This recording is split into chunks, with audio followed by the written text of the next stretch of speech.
We're going to call the meeting for Akron City Council to order. At this time, our clerk will read the roll. Baylor. Aye. Connor. Aye. Freeman.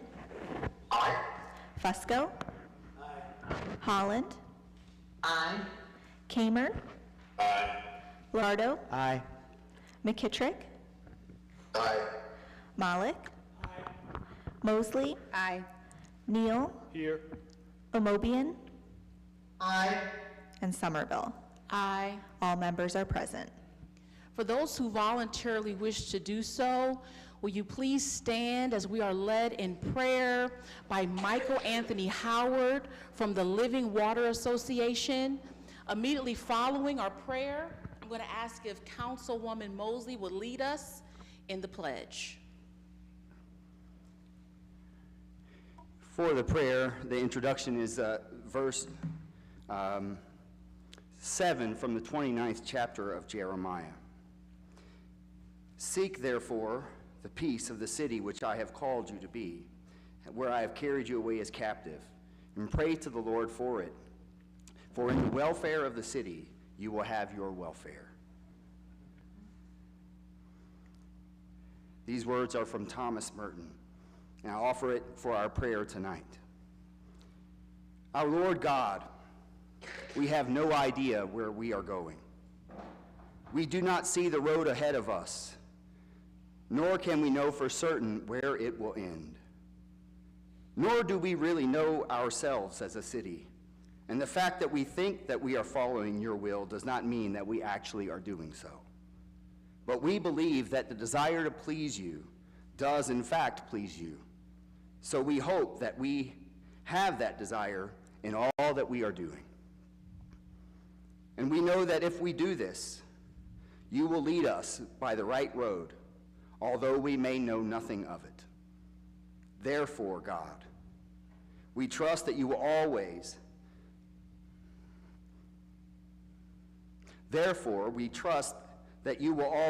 do as you see is best. Even when we seem lost and in the shadow of death, we will not fear. For you are ever with us. You will never leave us to face our perils alone. We say these in the name of the one who gave himself for us, for all of us who are seeking peace. Amen. Amen.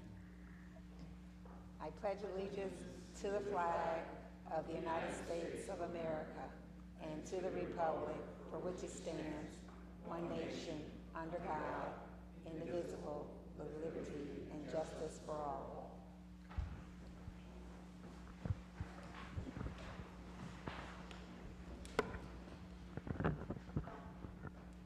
The minutes of our previously held meeting have been provided. Are there any additions or corrections? Motion to approve. Second. All in favor, roll call. Baylor. Aye. Connor. Aye. Freeman. Aye. Fusco. Holland. Aye. Kamer. Aye. Lombardo. Aye. McKittrick. Aye. Malik. Aye. Mosley. Aye. Neal. Abstain. Omobian. Aye. Somerville. Aye. The motion to approve the minutes passes 12-0 with one abstention. Before you, you have the consent agenda. Is there a motion to approve? Motion to approve. Second. Second. All in favor, roll call. Baylor. Aye. Connor. Aye. Freeman. Aye. Fusco. Holland. Aye. Kamer. Lombardo. Aye. McKittrick. Aye. Malik. Aye. Mosley. Aye. Neal. Aye. Omobian. Aye. Somerville. Aye. The consent agenda passes 13-0. We do have one public hearing scheduled for this evening. Our clerk will read in item number 1. Notice is hereby given that the following open comment public hearing will be held by the Council of the City of Akron on Monday, May 8th, 2023, during the regular council meeting at 7 p.m. Ordinance approving the 2023 Consolidated Annual Action Plan, including applications and certifications for the Community Development Block Grant, the Home Investment Partnership, and Emergency Solutions Grant programs. Good evening, Madam President, City Council members. The City of Akron's 2023 Annual Consolidated Plan prioritizes a budget for the expenditure of Community Development Block Grants, Home Investment Partnership Program, and Emergency Solutions Grant Program for the homeless. The goals of the programs are to assist primarily low and moderate income persons, to improve existing housing conditions, to develop affordable housing, and to expand economic opportunities and to aid the homeless. The 2023 allocation is approximately $8.2 million. This includes $6 million of community development block grant funds, representing a 0.2% decrease from 2022, $1.7 million in home funds, representing a 4.1% increase from 2022, and approximately $528,000 of emergency solutions grant program funds, representing a 1.4% increase. The 2023 recommends, among other things, continuation of new housing construction, improvements to parks and community centers, supporting emerging CDCs, continuing the Akron Housing Program in conjunction with their lead program, supporting community services programs, ongoing Great Streets program initiatives. The consolidated strategy includes a narrative describing the housing needs of low-income families, homeless families, and others with special needs who require supportive services. This is a one-year budget going along a 5-year budget that Council reviewed in 2019, and with that, we recommend approval. Thank you. Okay. Thank you so much. At this time, we're going to open up our public hearing. Do we have anyone here in the audience and or online that wishes to participate? Just going to ask that you please stand. If you're online with us, just turn on your camera and unmute yourself so that you may be sworn in by our clerk. If you could please raise your right hand. Do you swear or affirm that the testimony you give will be the truth? If so, please say, "I do." I declare. I do. Thank you. Thank you so much. So we're going to open up our public hearing, and so we are going to begin with those who are in favor of item number 1. And I'm going to begin, if I can, with Rochelle Cibio, President and CEO of Habitat for Humanity. Thank you, Madam President of Council, members of Council, for giving me an opportunity to speak in favor of the consolidated plan. Habitat for Humanity utilizes both home dollars and CDBG dollars. For home, we have built 31 total homes since we have been a partner with the city in receiving these grant dollars, as well as 2 that are under construction right now in the city of Akron. We have been allocated in the mayor's budget for $400,000 of home funds for a 16-home development. We are working with the city now in Akron's North Hill neighborhood. We also use CDBG funds for an aging-in-place home repair program that we are doing currently. It will assist 30 seniors aging in place with accessibility modifications in 4 zip codes with up to $2,000 of repairs. Zip codes are 44305, 44310, 44314, and 44320. So again, we utilize the CDC grants, which are funded by CDBG funds, and the home dollars, and we are, very grateful for the support that we receive through the planning department, the work that Helen and her team does, and that Sean and all the folks in planning and economic development do, to give us the opportunities to work with low to moderate income home buyers in our community for Habitat's 30-year zero interest loan product. So thank you for giving me an opportunity to speak this evening. Thank you. Do we have anyone here in the audience who wishes to speak in favor of item number 1? Anyone wishing to speak in favor? I come as an interested party because you don't have it as an option. And I say that I'm a Apostolette, everyone who doesn't know me. And I'm a presidential candidate for the United States of America for the 2024 election. And I see a lot of concerns. This proposed plan the Consolidated Action Plan.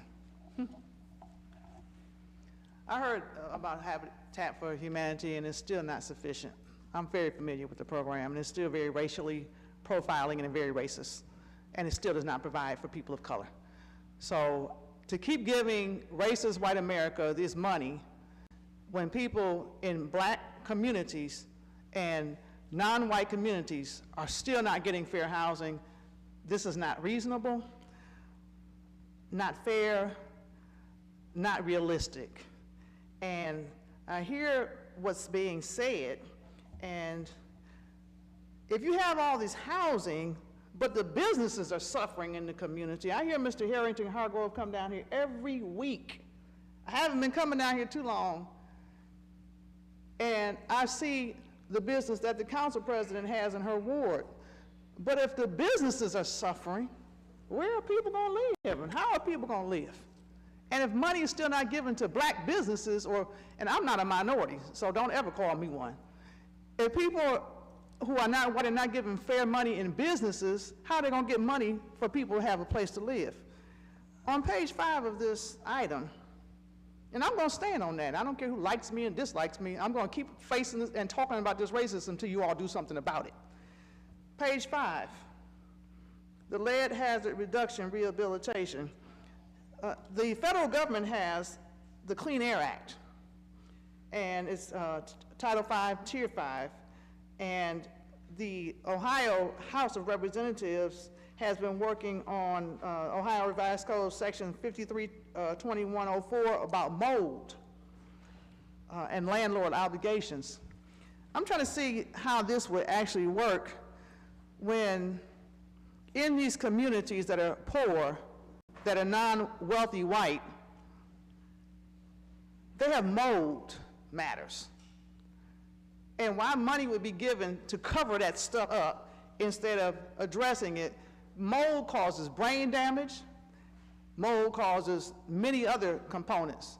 And in this money, in poor and black non-white communities, there's sugar, guns, and everything. So you could put a house in the middle of an island if you want to, but if they're not getting the proper resources, this is like a waste of time. So I'm not going to say for or against. I already stated my claim, but I'm trying to figure out the rationale and the reasonableness of this, and who's going to really benefit from this. Because I know personally from my visiting in Akron, the council president and some of the other council members, when I go through their community, I don't see any benefit from any of this money that's going anywhere. So I'm just curious as who's going to benefit from this.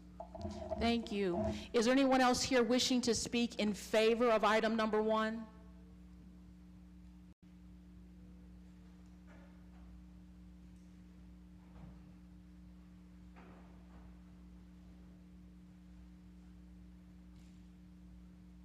Good evening.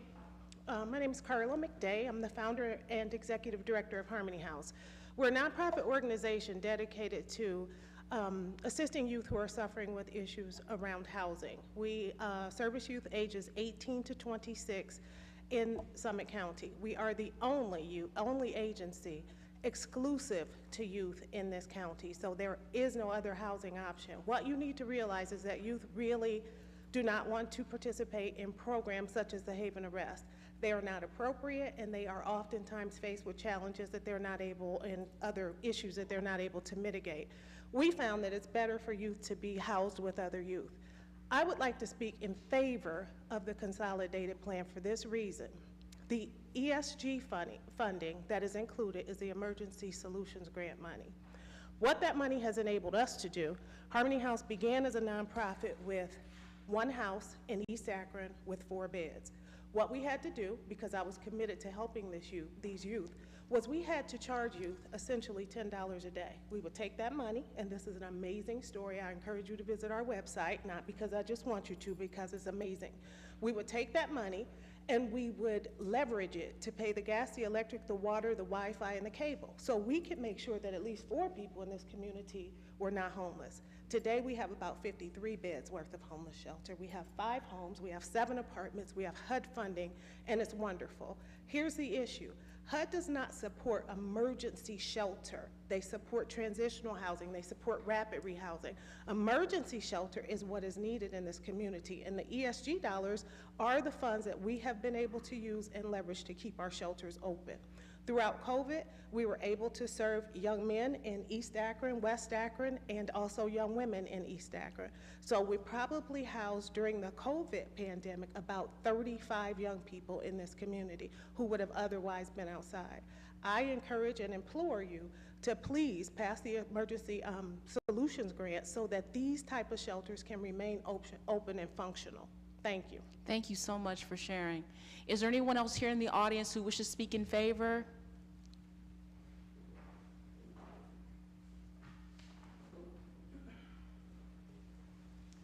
Good evening. My name is Marquetta Body. I am the Executive Director for the Summit County Continuum of Care. I would like to also speak in favor of the ESG allocation.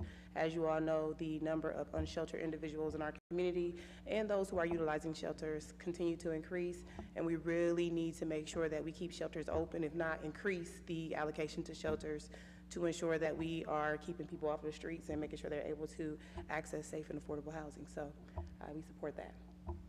Thank you. Anyone else wishing to speak in favor? A lot of people in here I'd never met. I'm glad the lady that just spoke is here. On page 8, there is a line. The Akron, Summit County, Barberton community has a continuum of care in place to address the immediate needs of families and individuals at risk of becoming homeless. The reason I emphasize that is the vast majority of U.S. households just need one thing to go wrong to be homeless. If a bomb was dropped on the best area of many cities, or here, and decimated a whole community, there are so many people not prepared to be able to deal with that. But the real reason I wanted to speak is because I come from Ward 3, 85% African American. The majority of, based on the census, the majority of the African Americans within the city live in Ward 3. A program only works if it is fairly handed out, if it's equitable to everyone within the city, not just the well-to-do landlords who can afford to buy houses. I heard of one landlord who, instead of using his own funding to repair a house, he said, oh, there's this program, we're going to just wait for this program. Meanwhile, that renter lived with a window missing on their household for years because of COVID and delays involving these programs. So my main point is we need to be smart how we allocate these funds. We need to do things like these right. I'm totally in favor of this, unless it's done wrong. If it's done wrong, what's the point?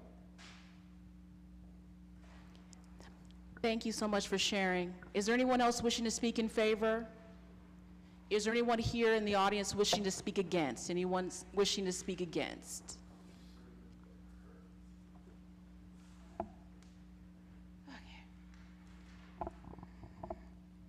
Hello, City Council. My name is Acacia Reynolds.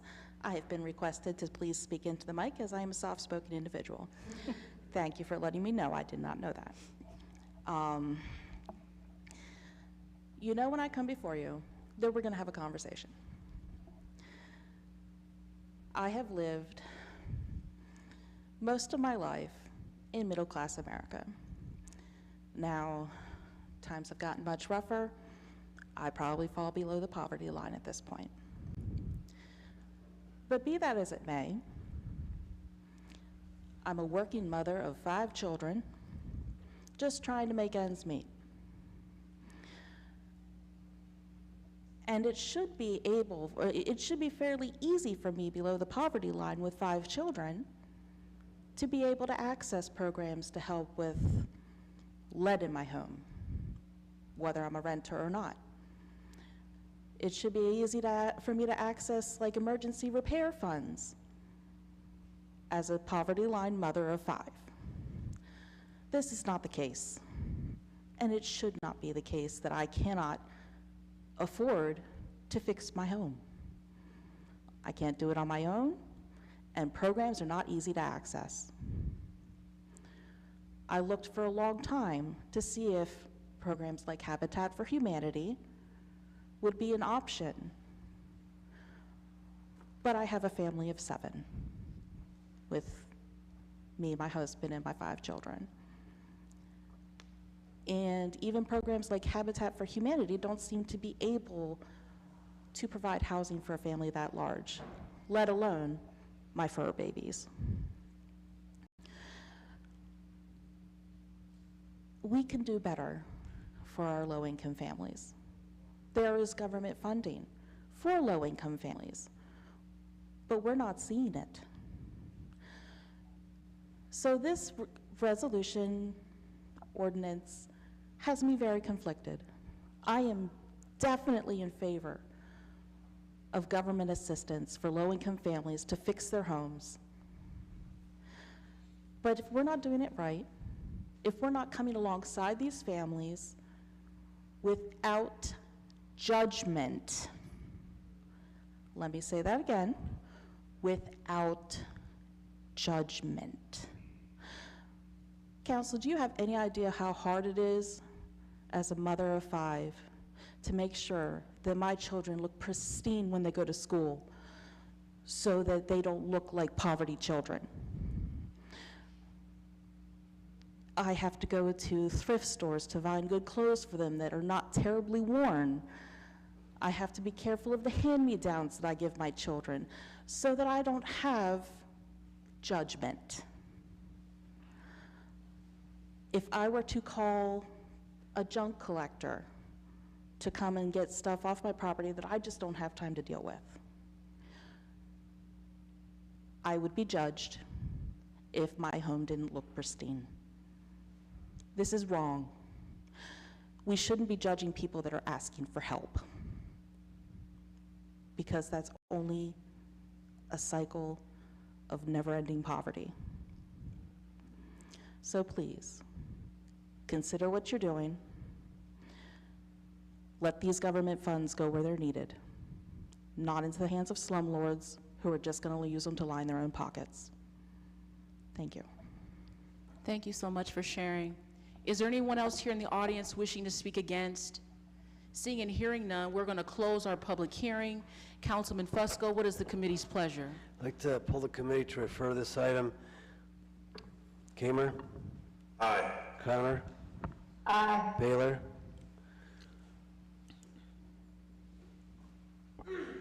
Aye. Mosley? Aye. For the committees to refer this item. This item will be referred. Any Time on further the comment balance. on that? Nope. Item, okay. Very good, so what we will do is we will now move into old business, planning and economic development. Councilman Fusco, Time on the balance of the agenda. time will be granted. We'll now move to budget and finance. Councilman Freeman, Aye. time will be granted. That concludes our old business. We'll now move into new legislation. Item number 1, offered by Freeman, ordinance authorizing the issuance of a bond of the city in a principal amount not to exceed $295 million for sale to the Water Pollution Control Loan Fund of the State of Ohio to finance the costs of North Side Interceptor Tunnel Project, pledging certain revenues from the city's wastewater system on a subordinated basis to secure the payment of the principal of and interest on the bond, and authorizing the execution and delivery of the bond, the trust agreement and other documents, and the taking of other actions related to the issuance and sale of the bond, and declaring an emergency. Councilman Freeman, Second, please.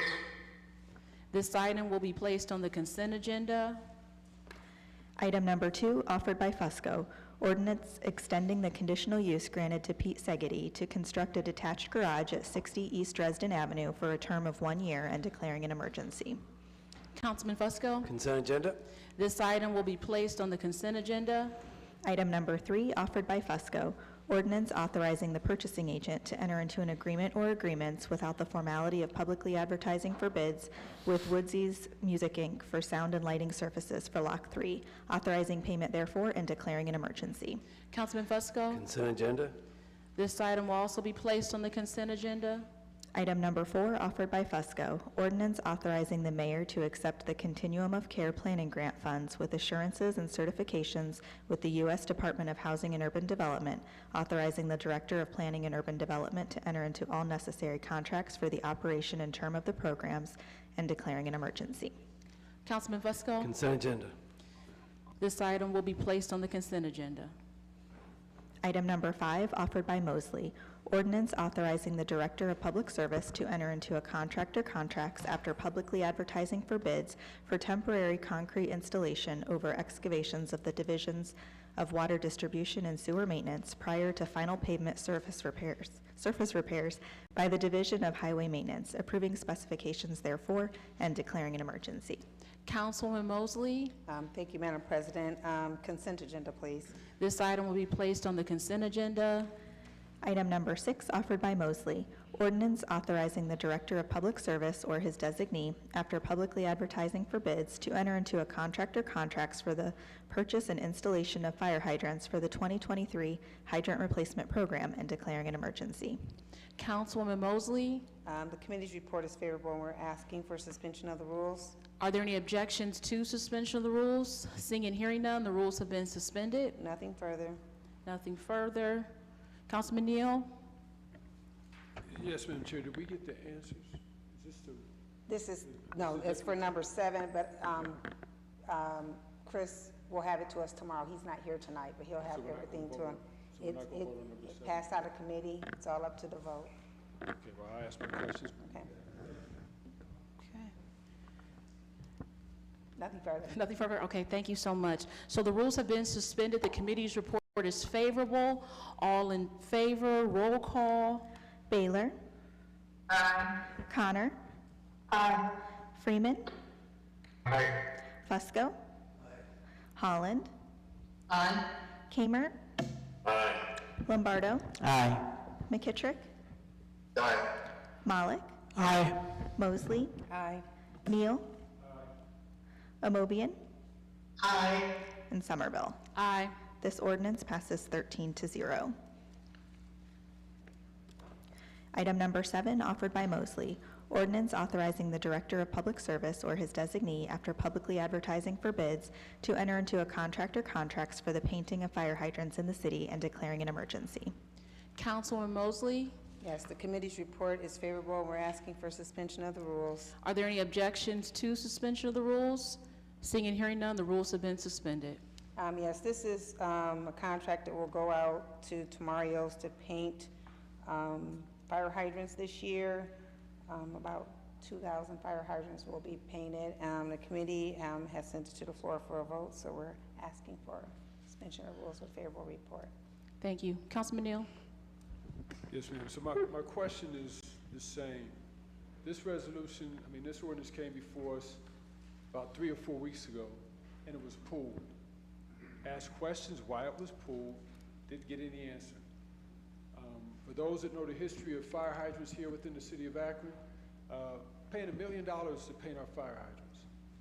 Where other cities use volunteer help, use community service workers to paint fire hydrants.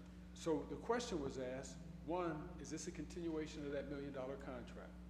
I believe it was stated, correct me if I'm wrong, Madam Chair, that this is a continuation?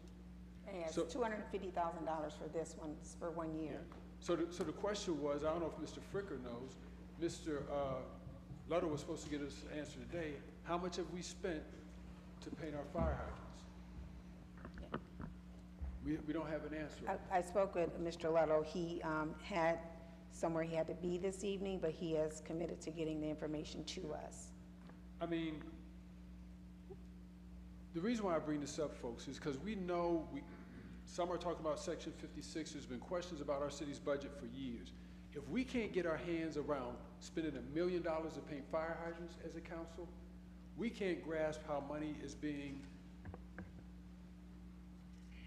I'll say, misappropriately spent in other areas. I hope you all read, I don't know how many of you took time to read the article from 2014, where the administration at that time, under Mayor Pasquale, John Moore said, work with us. We promise that we will create a citizens component, because they knew that that was too much. That was after I worked with, at that time, George Johnson, who was president of the HASFA Union. And they put together programs so that citizens could paint fire hydrants. Thought we were saving the city money that way because it was going to cut that cost in half. But then found out after talking to Stowe and reading other articles that cities have citizens volunteer. So I think it is,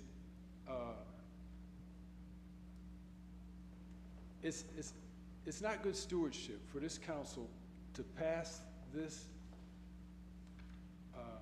ordinance right now, not knowing how much we've spent, not knowing, understanding that we can save money in other ways.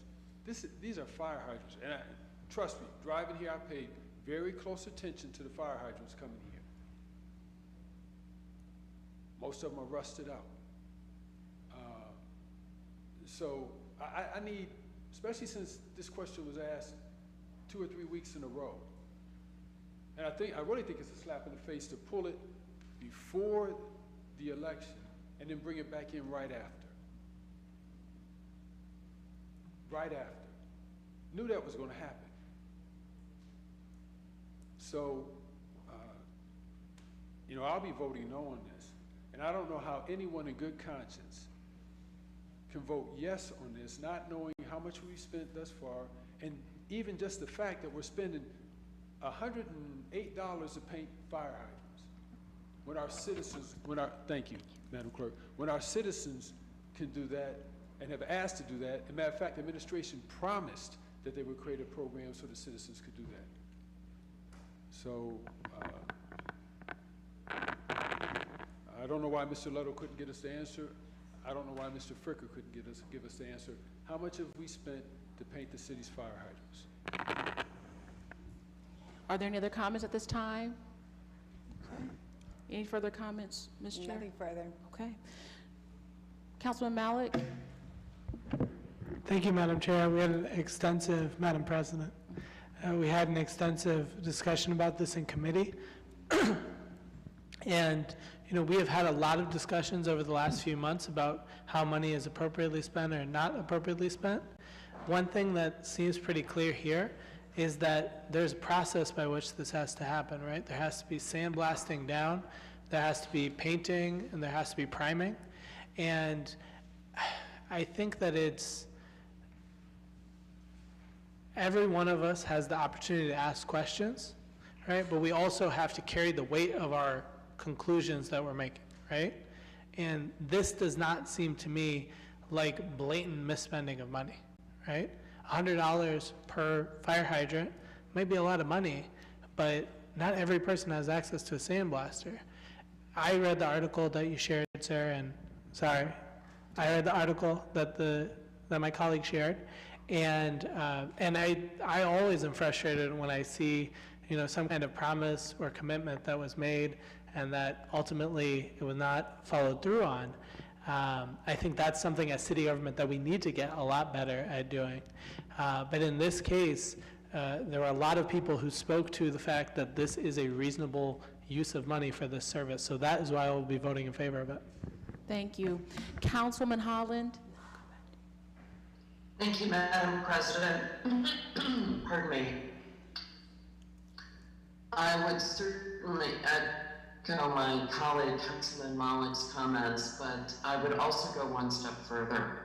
As we explored at some length and in some detail this afternoon, we're not talking about the contracting out of some very simple task like painting a box or painting a rock. And in fact, you know, for anyone who has ever been on the scene of a catastrophic fire, I would invite someone to give a value on, you know, a fully functional fire hydrant in good repair. This argument, this issue grows tedious in as much as I believe most members of this horseshoe embrace the idea of looking for ways to be good stewards of public funds. And indeed, we discussed this afternoon that there is always room to look for more ways. However, I think that we have heard no less than from an experienced firefighter in our group that this is a very significant operation and not one to be taken lightly, and I will absolutely support this measure. Thank you. Thank you. Councilman Neal? Yes, ma'am. I just wanted to state one more time that there was thorough discussion back, I think, 2014 about this. This city's been around for 200 plus years. I think we started this process 8 years ago. I think. I could be wrong. Someone could correct me. We started this process 8 years ago. So for some 200 years, the way we painted fire hydrants was sufficient. The problem with this is that at a time when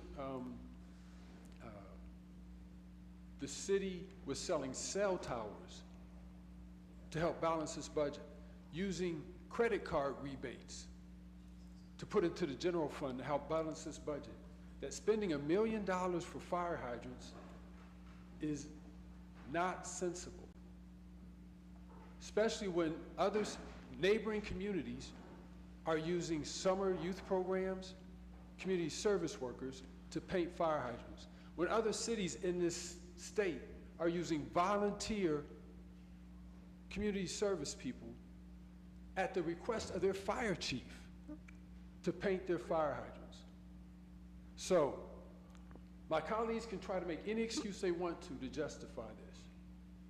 But as I said earlier, this is a classic example of pay to play. A classic example. So, again, I don't see how anyone in good conscience can vote to spend $250,000, $108 to paint a fire hydrant. One, when we had a promise by the previous administration to make sure that citizens, they put together a program with our ASME union. It was worked out with the union to paint the fire hydrants. When our new mayor came in with his Blue Ribbon Task Force, looking at how they were going to save money, they touched everything. Well, they looked at everything, but saw it was reasonable to spend $1 million to paint fire hydrants. That wasn't touched. That's problematic because, as I said earlier, this company finances many campaigns. Pay to play. We're going to go with Councilwoman Amobian and then Councilwoman Holland. Thank you, Madam President. I think this afternoon, the chairperson of the Public Service Committee offered a recommendation to take time so that we can get further information. Because I know we've talked about this many times before, and even Mr. Ludlow mentioned that painting a fire hydrant is not something that's extremely difficult. He said, you know, they need to strip them down and, you know, do the primer and all of that. But he also mentioned that on the main streets, the ones that are hit with the plowing, the salt, and all the other kinds of things to take care of snow, that those are really hit hard and they really need to be taken care of by a professional person because they may not be able to last the 5 years that, generally speaking, once you paint them correctly with the right paint, that they should last about 5 years or more. I am going to abstain because I would like to have more information, particularly about other major cities and how they're doing their projects. Because this does seem to me to be rather exorbitant. We've talked about it before, and there was some talk because other communities have used citizens and different groups to paint fire hydrants in neighborhoods. So that would be my position if we vote tonight. Thank you, Madam President. Thank you. Councilman Holland? Thank you, Madam President. I guess I'd like to pose something of a point of personal privilege of the suggestion that there's something shady going on here. For the record, I have never received a campaign contribution from the low bidder on this competitively bid work, and I'll leave it up to everyone else to decide whether they wish to similarly disclaim or not. It's not required by law, for the record. Now, the thing that concerns me here is that we've escalated quite a bit from this afternoon, where I think there was, a curious and active exploration of what might be possible in the future.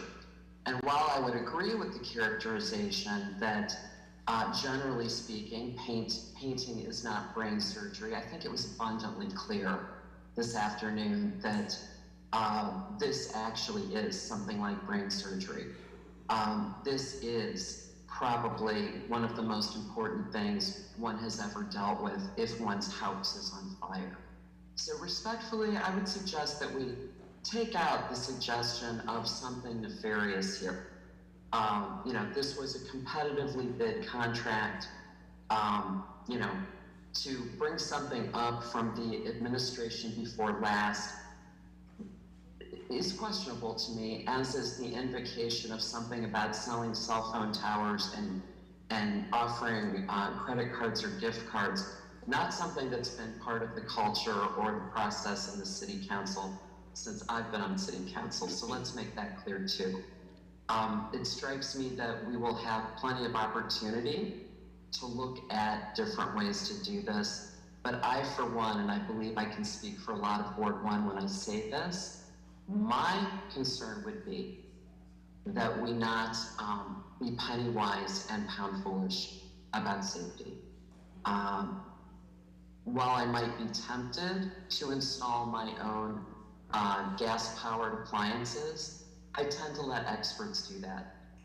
Similarly, I think that the care and maintenance of technical equipment for life-saving firefighting, something that we might want to look at a little more carefully. Thank you. Thank you. Thank you, Madam President. It did make it out of committee. I did request for time, but it was passed out of committee, and I appreciate that, and I respect the process. I would request that the administration not sign this into law after it's passed until Mr. Leto can send us the other people who bid on it, because that was one of the requests, although it did pass out of committee. I think just for the transparency part of this, for us to see that the other bids did come through Bonfire and Tomario's did get the low bid. I think we're mixing up the painting part of the process versus the actual fire hydrant if there's a fire. I think we need to separate the two, because we're talking about the painting, and then there's the part about if there's a fire in the community. So because it passed out of committee with suspension of the rules, it's not on the floor. So I just would request from the administration for us to at least get that information from Chris tomorrow morning, just to give people an ease. It doesn't go into law until the mayor signs it. So if we could do that. Chief of Staff, Mr. Fricker. Councilwoman, we'll make sure that information is received to all of council. Councilman Malik? Yes, thank you very much, Madam President, and I appreciate my colleague clarifying this.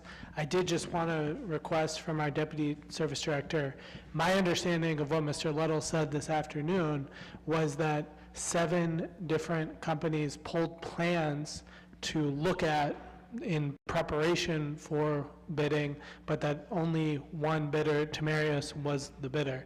Is that correct, Mr. Aiken? That is correct. Yeah. Okay. So that's my understanding of that situation.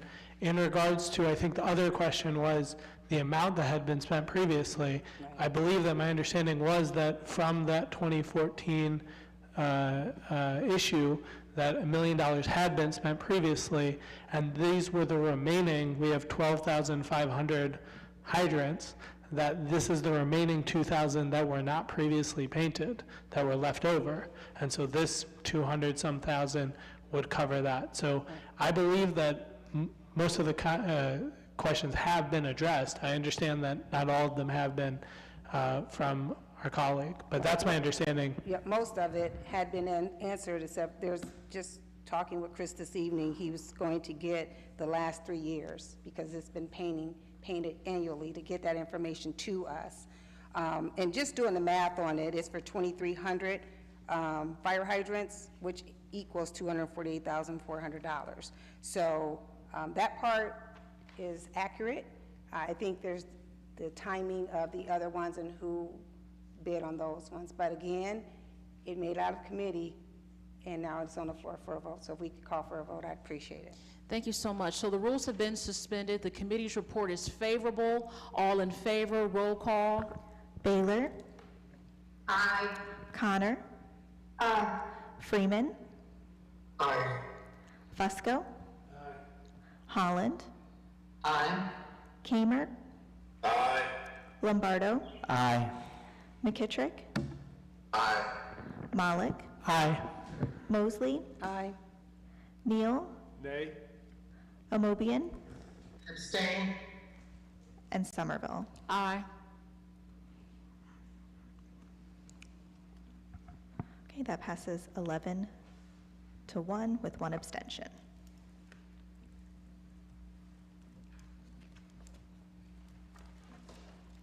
Item number 8 is offered by Mosley. Ordinance authorizing the purchasing agent to enter into an agreement or agreements through the TIPS National Purchasing Cooperative with Duralast, Inc. for the construction of the John S. Knight Center roof replacement project and declaring an emergency. Councilwoman Mosley, Thank you, Madam President. The committee's report is favorable, and we're asking for suspension of the rules. are there any objections to suspension of the rules? Seeing and hearing none, the rules have been suspended. Nothing further. The rules have been suspended. The committee's report is favorable. All in favor, roll call. Baylor? Aye. Connor? Aye. Freeman? Aye. Fusco? Holland? Aye. Kamer? Aye. Lombardo? Aye. McKittrick?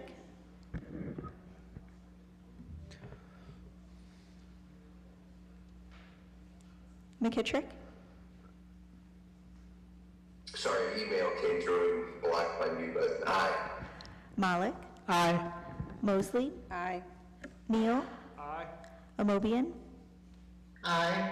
Somerville? Aye. This ordinance passes 13 to 0.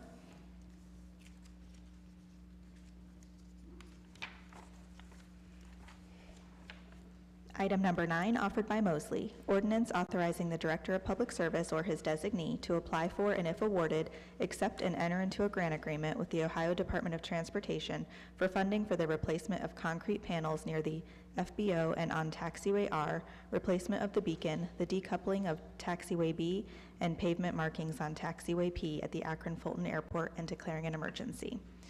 Councilwoman Mosley, Yes, consent agenda, please. this item will be placed on the consent agenda.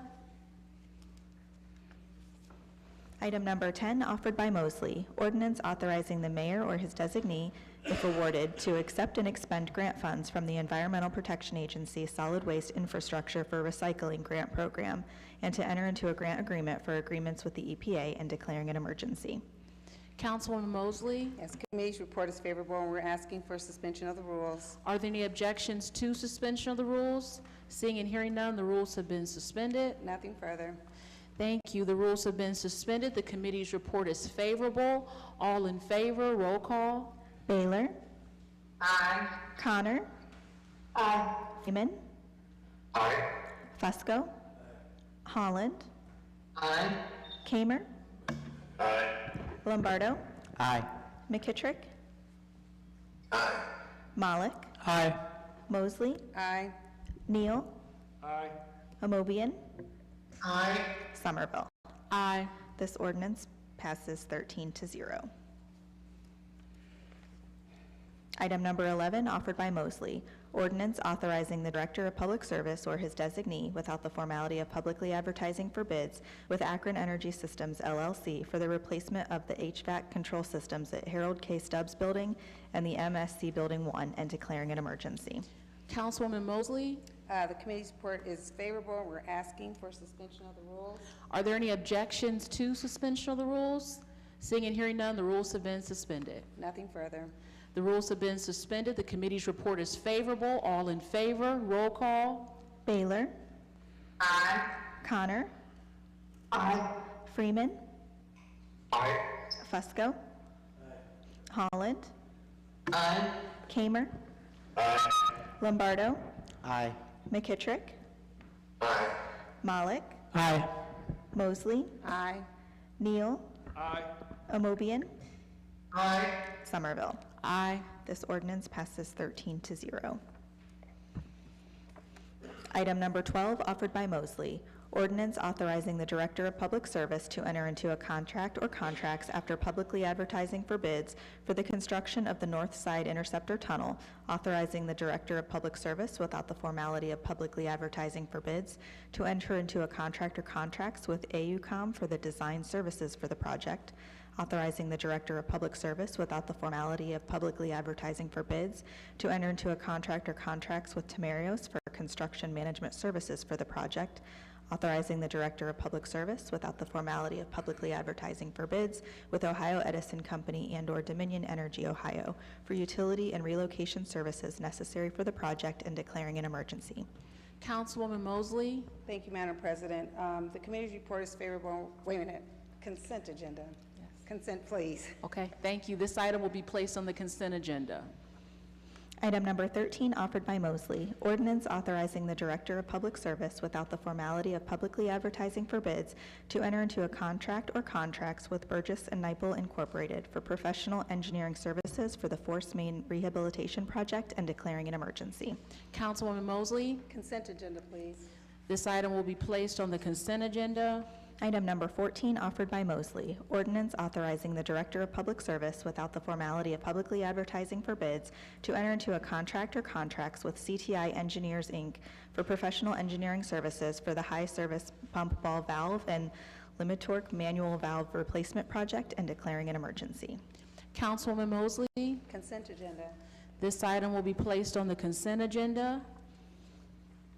Item number 15, offered by Mosley. Ordinance authorizing the Director of Public Service without the formality of publicly advertising for bids to enter into a contract or contracts with CT Consultants, Inc. for professional engineering services for the Portage Lakes Water Main Extension Project and declaring an emergency. Councilwoman Mosley. Consent agenda. This item will also be placed on the consent agenda. Item number 16, offered by Mosley. Ordinance authorizing the Director of Public Service without the formality of publicly advertising for bids to enter into a contract or contracts with Arcadis US, Inc. for professional engineering services for the Water Distribution Hydraulic Model Update Project and declaring an emergency. Councilwoman Mosley. Consent agenda. This item will also be placed on the consent agenda. That concludes our new legislation for this evening. We'll now move to the portion of the meeting that we refer to as our public comment period. If you are here in the audience and wish to participate, I'm going to ask that you please stand. If you are online with us, just going to ask that you please turn on your camera and unmute yourselves so that you may be sworn in by our clerk. Could you please raise your right hand? Do you swear or affirm that the testimony you give will be the truth? If so, please say, I do. I do. Thank you. Thank you so much. So we're going to begin first with Mr. Bill Melver. If you'll come forward to the podium. And so just to be very clear, you will have 3 minutes to speak to this body, okay? Thank you. You might call us the Three Amigos from Wallhaven, which is in Ward 8, and we're here to congratulate and celebrate the election of our councilman to be your next mayor. And in recognition, we have some presents that we want to present to Councilman Shamus Malik. So, and I'm going to let my other colleagues say a few words. First, this is Nick Verbatis, and he learned that Shamus was a big fan of Robert Kennedy, and so he has some relics from his collection, which he would like to present. And Nick, you want to? Thank you. Thank you, Council, for giving me a few minutes. And all of you in here and involved in politics here, it's an honorable profession. Not too many people have honorable professions that they can get up every day and say they're making headway in anything. Shamus, can you come up here? It's fine, yes. It's been a long time since I was inspired in politicians. I always vote. I always read the issues and everything like that, and I always vote the way my wife tells me to vote. At least she thinks I do. I tell her I do, but it doesn't always happen that way. And again, it's been several years. I've over the years I have, but I do remember the very first politician that moved me. I was 11 years old when he died, and I still remember that day. And it's nice that, it's been a long time, of course, and I'm not comparing anybody to anybody, but I think both Mr. Malik and Ms. Mosley ran very good campaigns, honest campaigns, no fighting campaigns. So I'm going to get to it right away. I won't take too much of your time. I have 3 books that have been very important to me through the years. You can see they're kind of dog-eared, so I've read them more than once, so I want to pass them on to somebody that I would know could use them. First one is An Honorable Profession, like I just said, a tribute to Robert Kennedy, and it came in the months after he died, and it's mostly newspaper articles. This other one is The Gospel According to RFK, and this also one is In Love with Night, which was the Shakespeare quote that Bobby Kennedy used a lot to end his campaigns. Just stick that out. There's no check in there. And we'll give you we'll give you a few minutes just to wrap up. I didn't mean to hurt your feelings, did I? We've extended our time. Okay, I guess got one more 10 seconds. Go ahead, I'm thank gonna let you finish. This is one of my prized possessions in my entire life. I got it from a family in Stowe who had sent a letter to the Kennedy campaign congratulating him on climbing Mount Kennedy, which was named after Jack. This is the actual letter that Mr. Kennedy sent back to them. There's a Kennedy post sticker. There's a sign. And actually, they even had sent a letter to Mark Coretta King, and there's a letter thanking them for that. And then there's also a really large picture. Enjoy. I really appreciate it. Thank you very much. Enjoy. Thank you.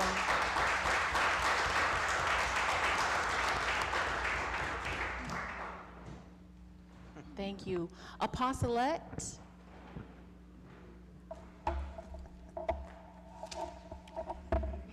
righty, good evening again, everybody. It's been a long, long day. I'm Apostolette, and I'm a presidential candidate for the United States of America for the 2024 election. And I wanted to say congratulations to the council president again for her reassignment, and I look forward to greater and better things for you. And I want to congratulate you, is it Malik or Malik? Malik. Council and now Mayor Malik, I pray the blessings of Jesus Christ that maketh no sorrow and addeth rich to you and your family, now, henceforth, and forevermore, and that you will do what you can do for the city of Akron. As I told you before the meeting, when I handed you that paper last week, God had shown me that you were going to win that election. I'm kind of a little baffled here this evening. I heard something this evening. I came to talk about mental illness, and I heard something this evening that really put a stamp on that. And also, Mayor Malik, I would like to have a meeting with all of the mayors in the United States and governors to find out what your plans are for our cities and our states. I heard someone say that money, $1 billion is going to be spent on painting fire hydrants where people can do court community service to do that and be trained. And this woman has a household of 7 people and can't get a house. There's something wrong with that, mentally wrong with that picture, and potholes can't get fixed. But mental illness. We've had many discussions, questions, and concerns regarding the matter of mental illness.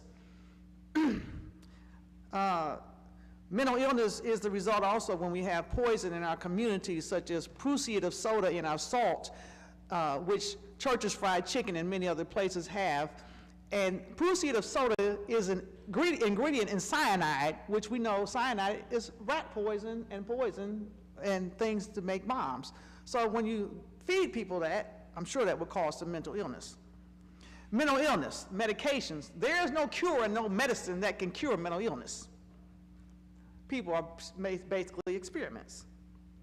Mental illness.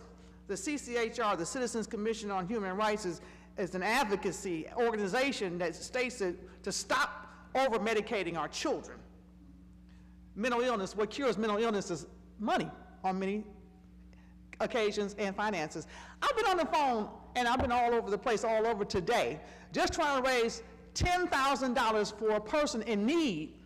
I couldn't even get a loan that I could pay back because the priorities are so mixed up that people would rather spend money on $1 billion on a fire hydrant than meeting the needs of a person. So there's something wrong, and there is a challenge with mental illness.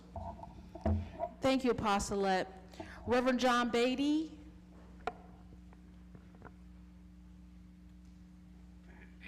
Madam President and members of the council here and on Zoom, before you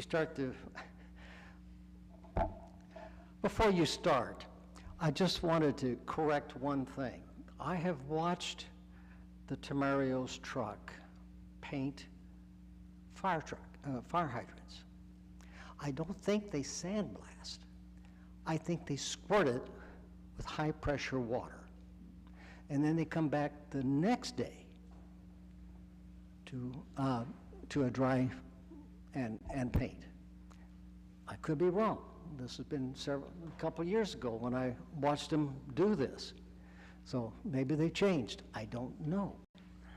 But I suspect that they're still squirting it with water, coming back the next day after it's dry, and painting.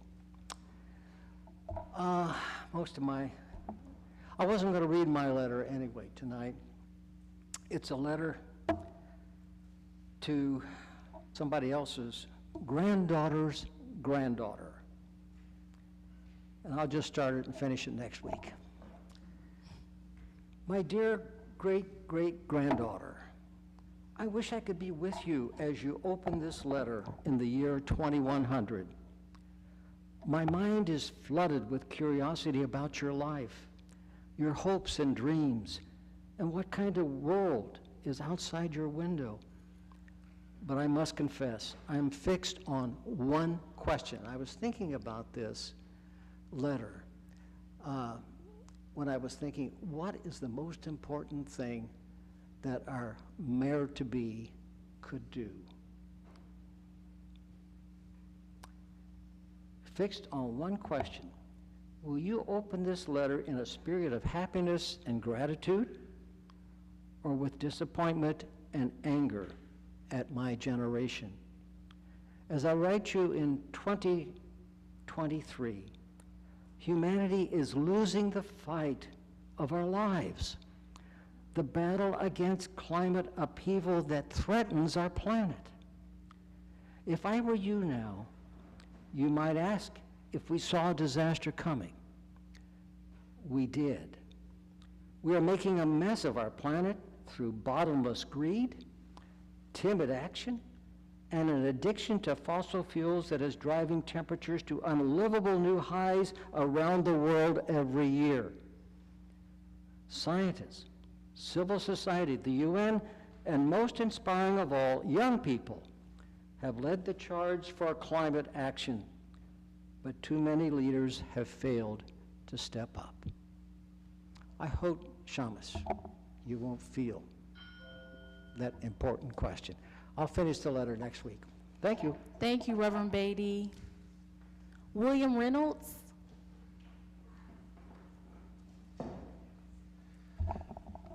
Now, I can be disjointed when I go off the cuff, and then some weeks I try to really plan what I'm going to say.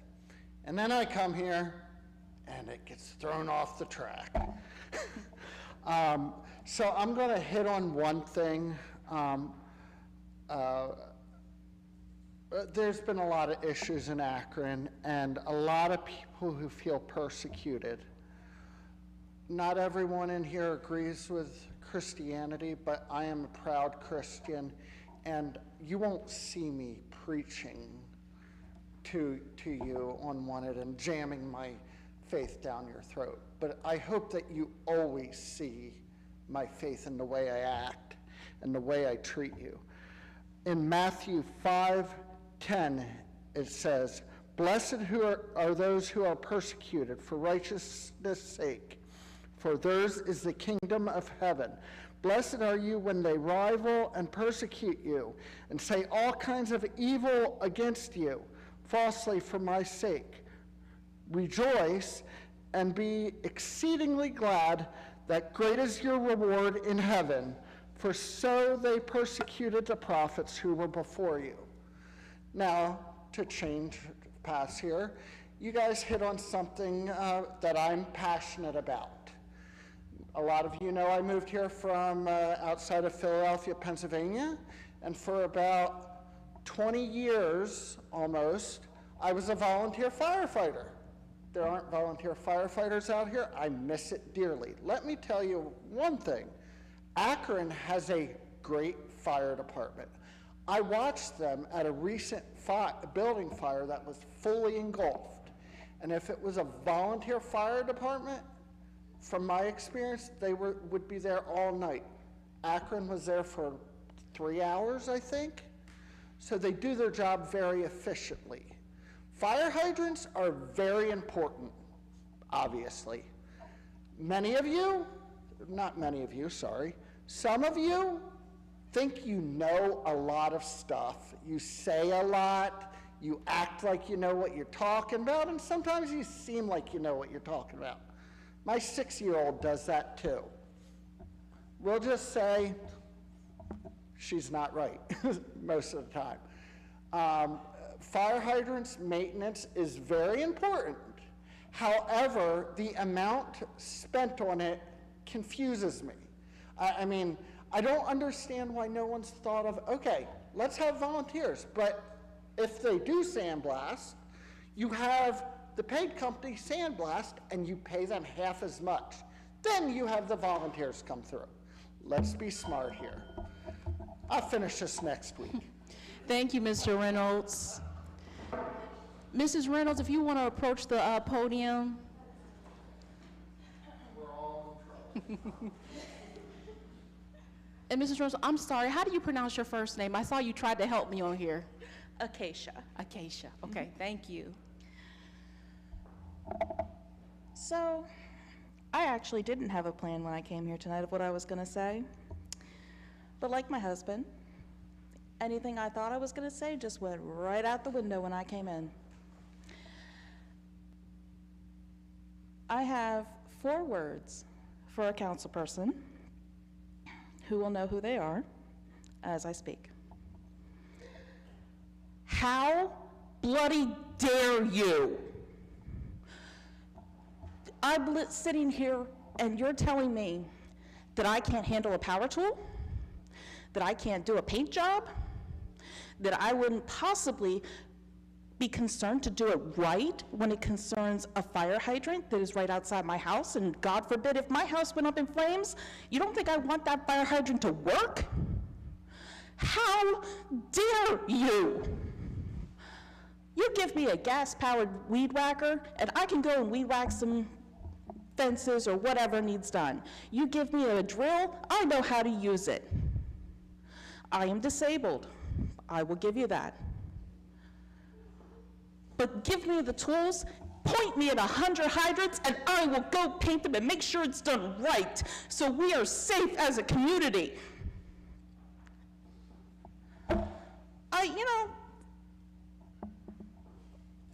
I apologize, but you have all gotten me very frustrated that you would dare to insinuate that we don't care to make sure it's done right if we have a volunteer program for the citizens. How can you say that? We live there. Thank you, Councilman Neal. I appreciate your support. We have citizens who care about their neighborhoods. We have community service workers who are paying off minor fines by giving their time. But there's still citizens who I should hope would care that if their house went up in flames, that the fire hydrant would work. Give us the tools, let us do the job. As a minor side note, I was hoping I would get to it, wasn't sure. I am also hard of hearing. There was something presented today by a couple of people over the web.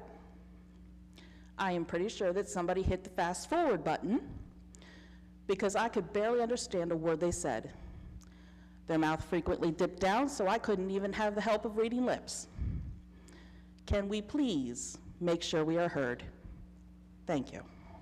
Thank you, Mrs. Reynolds, for sharing. Harrington Hargrove.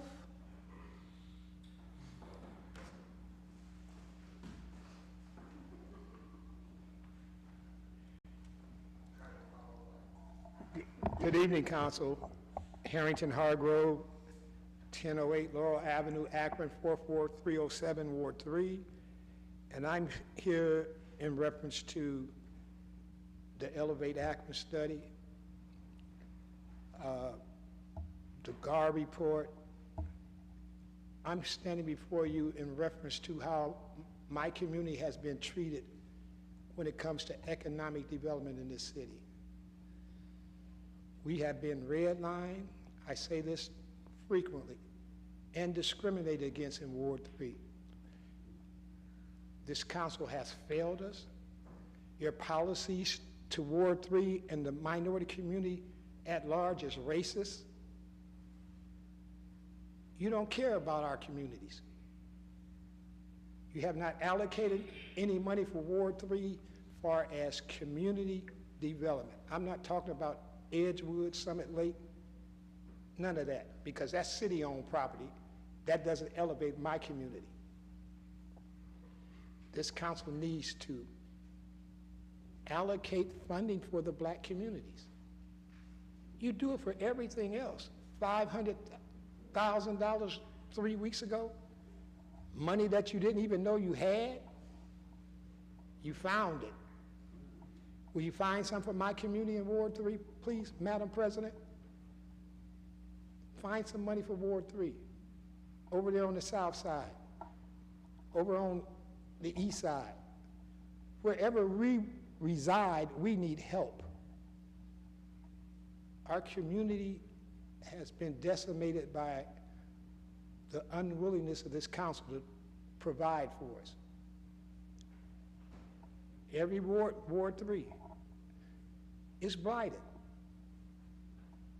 The part that we live in. Now, if you go to Dart Street to Main Street, you can see the riches that's been put down there. From Dart Street to Main Street, Opportunity Park. But the other portion is no opportunity.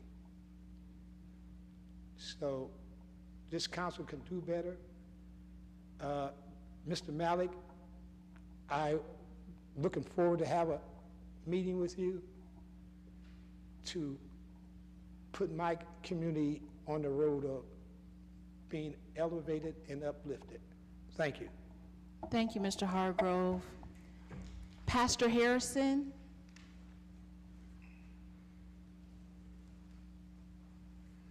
Good evening, Council. I wanted to first say, in no way am I making a disparaging or questioning the integrity of Kemp Boyd. I am not doing that, but I think we do need to address some conflicts of interest, and those conflicts of interest become, he is a member of the Civilian Oversight. He's the chairman of the Civilian Oversight. And at the point where we are now formulating what it is going to look like, I think it needs to be stated that he receives city funds. And again, that's not to disparage him, but I think we need to be open and transparent with people who are receiving city funds. I come to that. I have some papers here. Our church put in for youth violence, the youth violence grant. We were not granted the youth violence grant, and there was a host of reasons given, and I don't think they were fair, but that's to be determined in a different place. We put in a public records request and asked for all of the applications, what their applications were. We read those. We also got the guide sheets, the rubric from Guidehouse. Some of the organizations that Guidehouse recommended not giving money to received money. Some organizations' application did not even mention youth violence. They received money. And again, those organizations are good organizations and they deserve money. The money was given from a youth violence perspective. We've spent 5 months. This is not something new. We waited until the budget hearings were over because we didn't want to cloud that. We waited when Section 56 came up. We didn't want to cloud that process. So this is 5 months. This is not something, we have poured through the paperwork, and some of the organizations, that's how it came to us, who was getting money. And I think there's some conflicts of interest, and we need to look at that. And again, I want to close in saying this is not about Kemp Boyd personally, his integrity. I don't know anything that would say he's not a man of integrity, but we have to stop and look at conflicts of interest and not look at the person, but look at the process by which we are awarding money and then asking people to perform a service that is independent. Thank you. Thank you, Pastor Harrison. We do have 2 individuals who are online with us, possibly, that would like to participate. Shane, are you online with us? Shane? Is Matt online with us? Yes, Matt and I are just here. Okay, Matt, thank you. You can go ahead with your comments. Thank you, and good evening, Madam President, and thank you for the opportunity to speak tonight in front of City Council. I would like to speak in regard to the proposed change in zoning and redevelopment of the property at 1221 and 1225 West Market Street. I'm a proud resident of Ward 1, near the Central Business District in Highland Square. I live on Conger Avenue with my wife and 10-year-old daughter, and we also own and manage 2 rental properties in Highland Square. We consider this neighborhood our home, and like many others, we have plenty of strong feelings when it comes to all matters concerning Highland Square. I'm sure many others would say the same. So I would like to speak in favor of the proposed rezoning and development at the location on West Market Street. I believe the city of Akron and its citizens stand to benefit from the concept being proposed by the developer, Mr. De La Paz. Highland Square is a vibrant neighborhood filled with all sorts of different businesses and establishments, but fine dining, lodging, and a microbrewery are not currently among them. So I believe this is a novel concept that's being proposed, no less in an interesting and historic place that might otherwise continue to go unused and could risk falling into disrepair. Other nearby municipalities near Akron might see this as an opportunity to develop the property into a Sheetz gas station or a chain restaurant. We have the opportunity to make it into a space that neighbors and people can enjoy while maintaining the historic nature of this building. I realized recently upon reading an article in the Beacon Journal that not all of my friends and neighbors share my opinion. And we certainly don't have to agree on everything, but I would offer that some of the concerns and complaints expressed in the article regarding the noise and the traffic were puzzling to me. The residents quoted in the article were concentrated on Mayfield Avenue, which seemed curious to me given where I thought the West Market parcel was on a map. So I fired up Google Maps to make sure I knew where 1221 and 1225 West Market Street are. Then I used those tools to measure how far that is from Mayfield Avenue. The closest homes on Mayfield Avenue were nearly 1,000 feet away. The farthest homes were more than 1,800 feet away, which is over 1/3 of a mile. I personally understand concerns about noise. I live about half a block from the Chipotle parking lot, and we live in an old house with no air conditioning, so there were a few loud nights at our house this summer, but we worked with Councilwoman Holland and business owners to resolve that issue and haven't had any problems since. So really the reality is these homes on Mayfield are quite far from the parcel being considered for rezoning. And for reference, I also measured how far Mayfield is from the Portage Country Club, which is a place where food and alcoholic beverages are served on a large outdoor patio. Events with live music and such as weddings and other celebrations are also hosted there late into the evening on a regular basis throughout the summer without apparent disruption to nearby residents. And that patio is about 500 feet from the nearest homes on Mayfield Avenue. Some further concerns were raised in the article about the potential of increased traffic. Matt, I'm so sorry, but your time is up. Okay, thank you so much for the opportunity. Thank you, but Matt, thank you so much for sharing.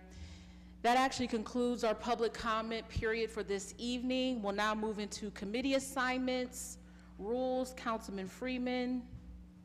Yep. Councilman Freeman, I'm sorry. Yep, please. Public Safety, Councilman Kamer. 215. Budget and Finance, Councilman Freeman. Yep. Parks and Rec, Councilman Lombardo. 145. Planning and Economic Development, Councilman Fusco. 1. Housing and Neighborhood Assistance, Councilman Fusco. 230. Public Service, Councilwoman Mosley. 2 p.m. Health and Social Services, Councilwoman Amobian. 2:30. Public Utilities and Green Committee, Councilman Freeman. 245. Is there anything else coming before council at this time? Seeing and hearing none, we do have a motion for adjournment. If there are no objections, meeting adjourned. This concludes the live broadcast of Akron City Council. Margot Somerville, President of Council, presiding.